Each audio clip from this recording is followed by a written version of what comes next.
안녕하세요. 문근사입니다. 오늘은 우리의 일상에서 매일매일 접하게 되는 뉴스에 대해서 이야기해 보겠습니다.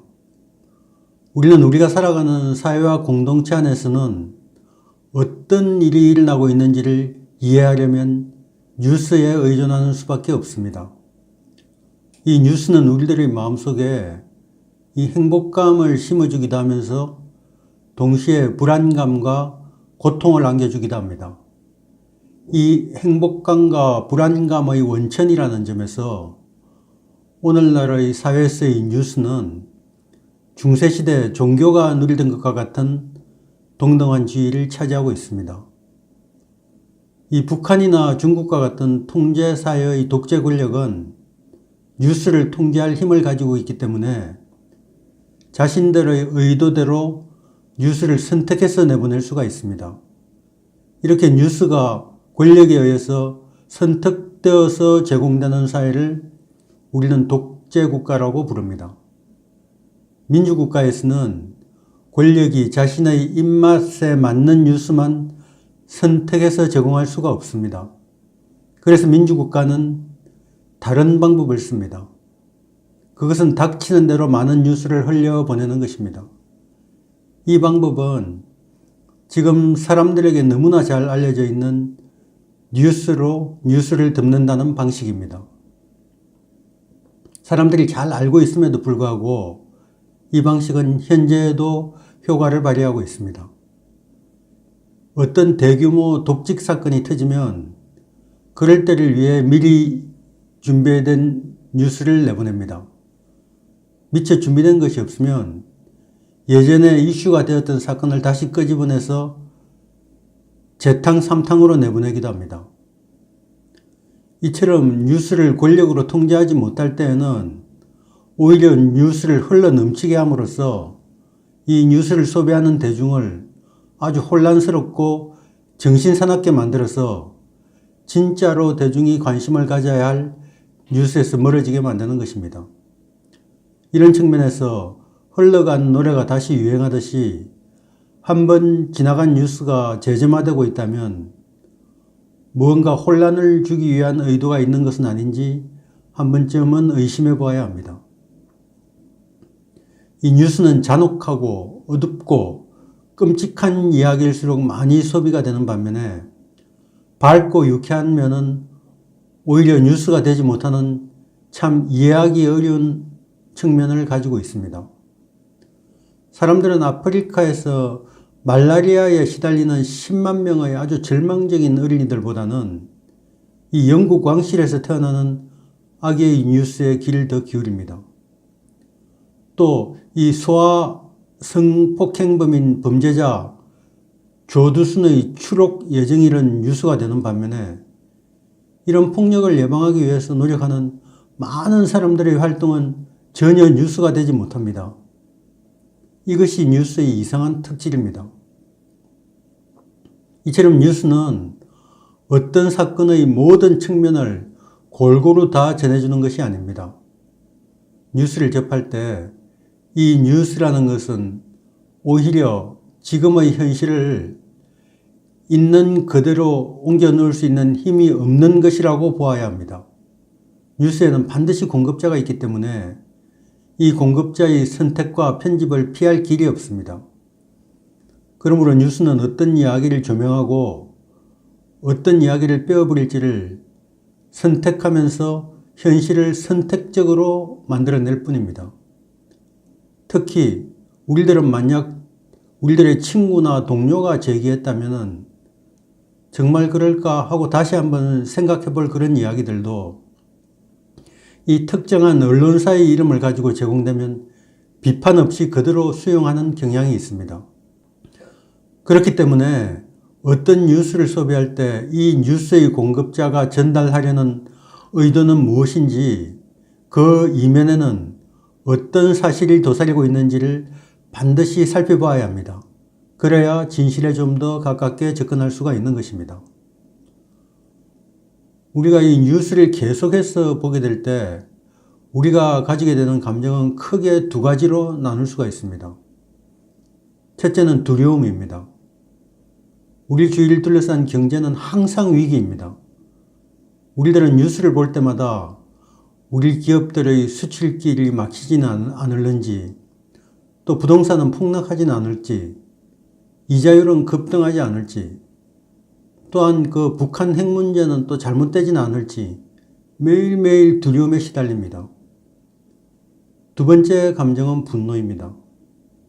이 청와대 대변인이 국민의 감정과 맞지 않게 거액의 부동산 투자를 했다는 뉴스, 재벌집 만화님의 황당한 갑질 소식, 또 젊은 연예인들이 온갖 추잡한 행동을 해오다가 이 발각난 일 등등은 우리를 분노에 떨게 만듭니다.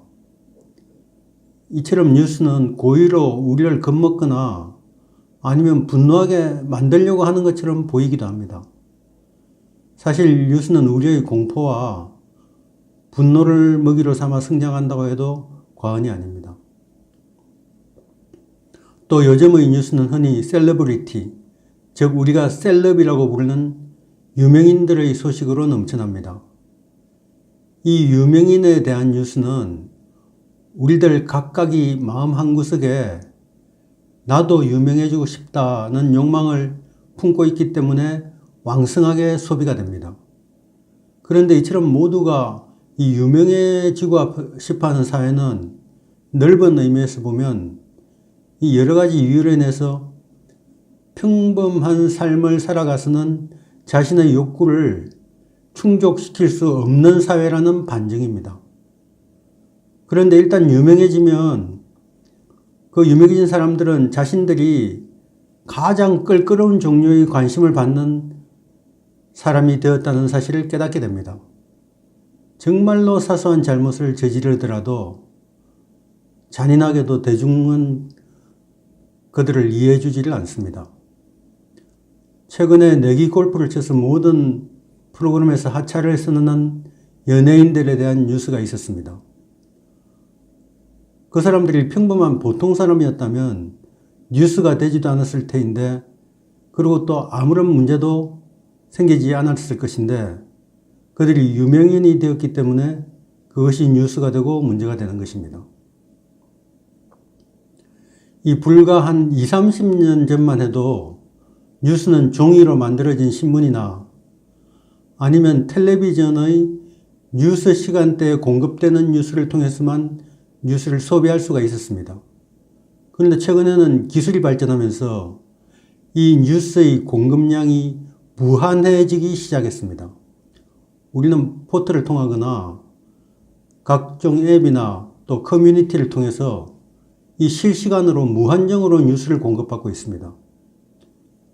극단적인 예를 들자면 이 경주 지진의 소식은 이 게임을 하던 중에 게임 채팅창을 통해서 제일 먼저 공급을 받는 그런 식이 되었습니다. 우리는 이제 뉴스의 공급량이 거의 무한하다는 사실을 우리 스스로도 자각하고 있습니다. 그러므로 필연적으로 우리가 접하는 뉴스가 늘 올바를 수는 없다는 생각을 항상 가지고 있어야 합니다. 또 현재의 기술은 우리들 각각 개인에게 개인 맞춤 뉴스를 제공합니다. 요즘의 포털이 뉴스를 공급하는 방식을 보면 누구누구님을 위한 뉴스라는 카테고리가 있습니다. 이 포털의 인공지능이 우리의 평소 검색 습관과 또 어떤 뉴스에 오래 머물렀는지를 파악을 해가지고 우리의 입맛에 딱 맞는 뉴스만 선택해서 노출시켜주는 그런 시스템입니다.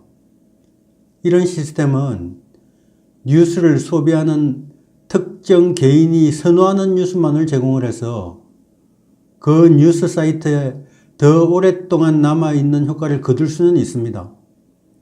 하지만 세상의 모든 뉴스가 자신의 생각과 이 유사하다는 확정 편향만 강화시키는 결과를 낳아서 그 뉴스를 소비하는 독자 개인에게는 사회적으로 오히려 불리한 결과를 가져올 수도 있습니다.